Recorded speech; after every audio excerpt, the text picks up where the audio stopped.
મિત્રો આજ તારીખ થઈ 30/4/2026 ને અત્યારે આપણી હળવદ શહેરની મોરબી ચોકડી છે। આ મોરબી ચોકડી નજીક ધાંગધ્રા બ્રાન્ચની નર્મદા કેનાલમાં બે બાળકો છે। આ બે બાળકો ડૂબ્યા છે, એની શોધખોળ અત્યારે હળવદની ફાયરની ટીમ છે, આ ફાયરની ટીમ કરી રહી છે। હમણાં એકાદ કલાક પહેલાં બંને જે બાળકો છે અહીંયા નર્મદા કેનાલમાં નાહવા પડ્યા હતા, અને ત્યાર પછી આ બંને બાળકો જે છે એ કેનાલના પાણીમાં ગરકાવ થઈ ગયા હોય ને હાલ એની શોધખોળ જે છે એ કરવામાં આવી રહી છે।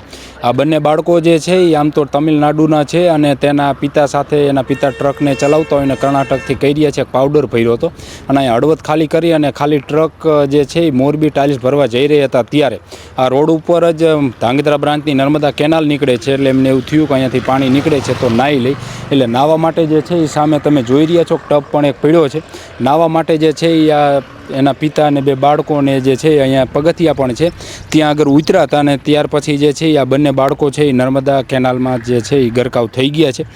એકનું નામ છે સુભાષ શિવકુમાર, ઉંમર વર્ષ 15, અને બીજાનું નામ છે સતેશ, એની ઉંમર 13 વર્ષની બતાવાઈ રહી છે। એટલે આ બંને બાળકો છે, એક 15 વર્ષનું છે અને એક 13 વર્ષનું છે અને આ તમિલનાડુના છે, ત્યાંના રહેવાસી છે। અને આ ટ્રક જે છે એ ટ્રકમાં એના પિતા સાથે જે છે એ અહીં હળવદ આવ્યા હતા કર્ણાટકથી। એના પિતા હમણાં કહી રહ્યા હતા કે પાવડર જે છે એ પાવડર ભર્યો હતો અને હળવદ ખાલી કર્યો ને હળવદથી પછી તેઓની જે ટ્રક છે એ ટ્રક લઈ અને મોરબી જઈ રહ્યા હતા, મોરબીથી ટાઇલ્સ ભરવાની હતી।